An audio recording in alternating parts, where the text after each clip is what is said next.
Setelah memasukkan saldo utang dagang dan saldo piutang dagang tiap customer dan supplier, maka langkah selanjutnya adalah memasukkan data persediaan barang dagang.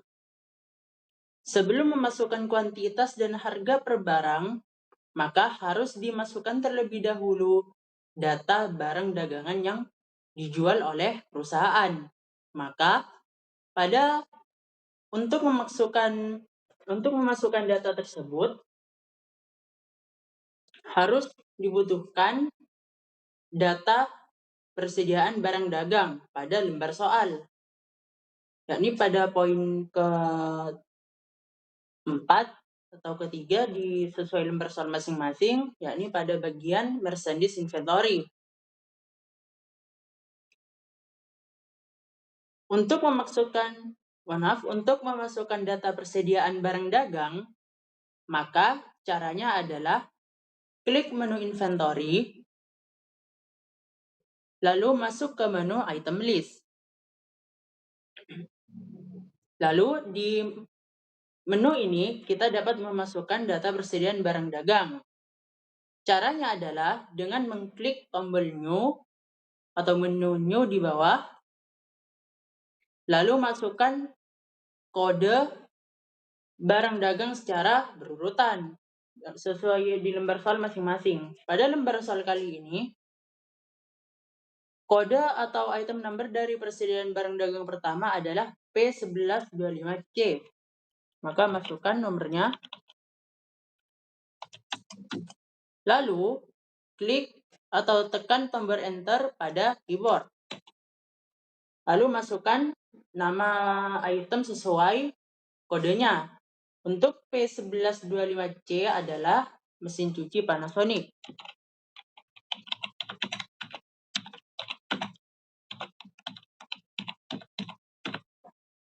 Setelah memasukkan kode barang dan namanya, maka terdapat tiga kotak yang harus di-checklist di sini.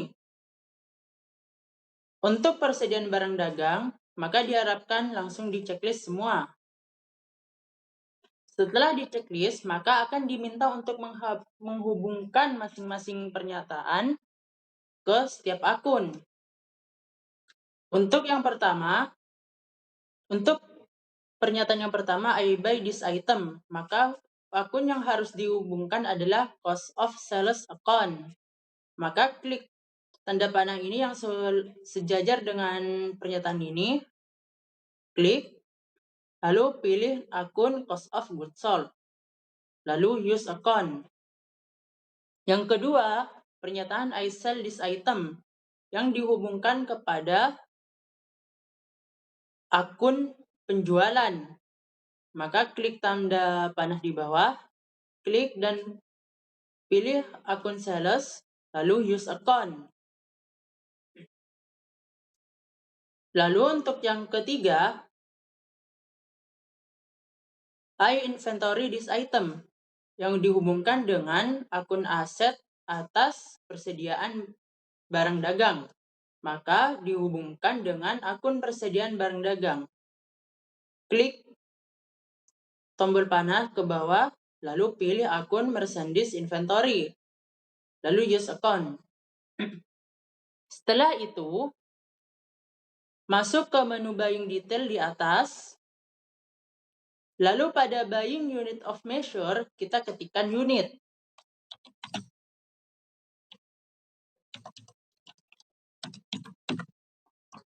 Kemudian pada text code when box, kita hubungkan dengan akun pajak yang digunakan. Karena yang di sini digunakan adalah VAT, maka gunakan akun pajak VAT. Setelah itu, masuk ke menu selling detail. Pada kolom selling unit of measure, kita ketikkan unit. Setelah itu, pada text code when sold, kita hubungkan dengan VAT. Dan selesai. Langsung klik OK. Setelah diklik OK dan muncul menu seperti ini, kita ketikkan atau klik secara berturut-turut menu ignore all. Klik, sehingga hilang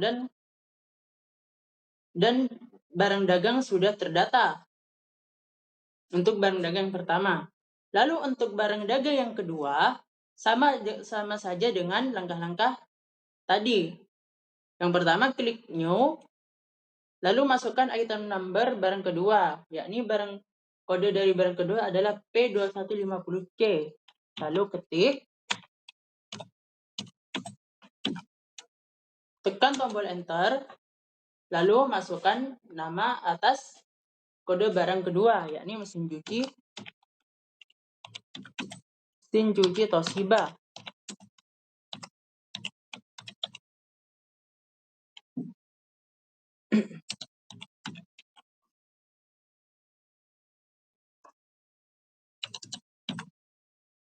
Setelah itu, sama seperti dengan tadi, kita checklist semuanya. Jika pada data barang dagang pertama sudah kita isikan pada checklist ini, maka otomatis pada barang kedua akan terhubung secara otomatis. Begitu juga pada buying details dan selling details. Sehingga langsung saja klik OK. Dan terus klik menu ignore all secara berurutan hingga menghilang. Maka data barang dagang pun sudah selesai.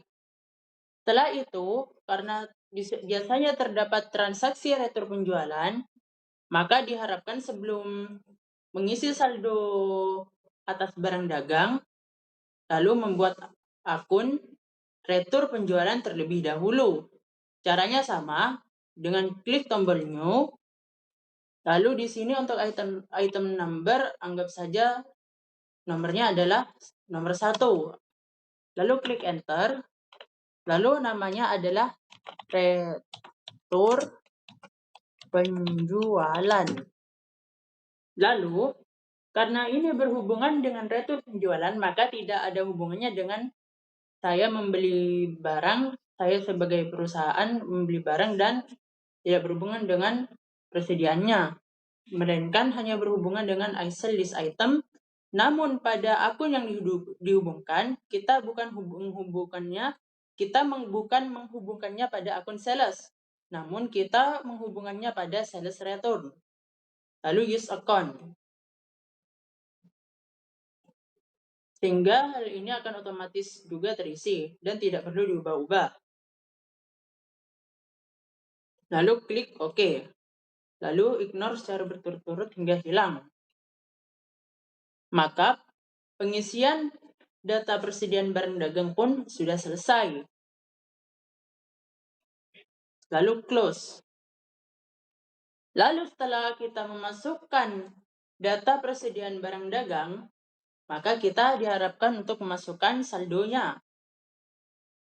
Untuk memasukkan saldo atas barang dagang dimulai dari kuantitas hingga harga per unit, maka masuk ke menu inventory, lalu masuk ke menu count inventory.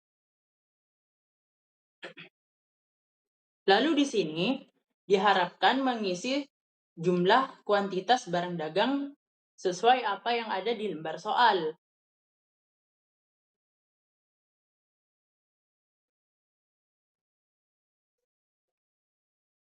Maka kita lihat pada lembar soal. Untuk mesin cuci Panasonic kuantitasnya adalah 70. Maka pada mesin cuci Panasonic ini kita ketikkan angka 70 karena sesuai pada dan merujuk pada soal. Lalu untuk mesin cuci Toshiba kuantitasnya adalah 30.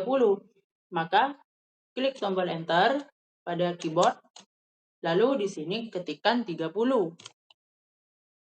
Setelah itu, untuk memasukkan harga per barang, kita klik menu adjust inventory di bawah ini, sesuai pada gambar layar. Klik, lalu kita hubungkan default adjustment account pada akun merchandise inventory, lalu use account, lalu continue, lalu klik continue lagi. sehingga akan muncul data seperti ini. Untuk inventory journal number, kita merujuk pada saldo persediaan barang dagang. Karena di sini tidak ada, maka tidak perlu diisi. Lalu untuk tanggal, di sini kita juga merujuk pada lembar soal. Di lembar soal tertulis, merupakan saldo persediaan barang dagangan per 30 November 2023. Maka di sini terdata sesuai soal, yakni tanggal 30 November tahun 2023. Maka untuk memonya, karena di sini merupakan saldo persediaan barang dagang pada 30 November yang akan dimasukkan pada Desember, maka di sini diketikkan saldo awal persediaan barang dagang. Maka selesai. Lalu setelah itu kita akan memasukkan harga per unitnya. Gimana untuk menginput harga per unitnya? Di bagian unit cost. Untuk dengan barang dagang kode P1125C pada soal, yakni mesin cuci Panasonic, harga per unit adalah 4.500.000. Maka kita isikan nominal 4.500.000 ini pada barang yang berkode P1125C. Maka kita isikan di sini 4.500.000. Lalu klik tombol enter. Pastikan di sini sesuai dengan pada soal. Karena di sini kuantitas atas barang berkode P1125C adalah 70 unit dan harga per unitnya adalah 4.500.000, maka di sini jumlahnya sebesar 315 juta totalnya. Maka kita lihat lembar soal, di sini juga tertera 315 juta, maka sudah sesuai. Lalu untuk barang kedua, yakni P2150C, yakni lebih tepatnya mesin cuci Toshiba, harga per unitnya adalah 3.500.000 pada lembar soal. Maka pada mayop kita tuliskan sebesar 3.500.000.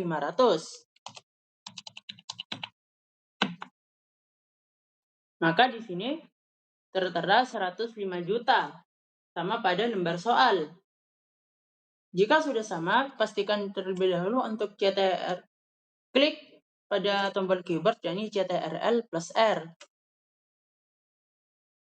Maka di sini totalnya adalah 420 juta. Maka sudah seimbang atau sama pada lembar soal. Lalu oke, lalu klik record.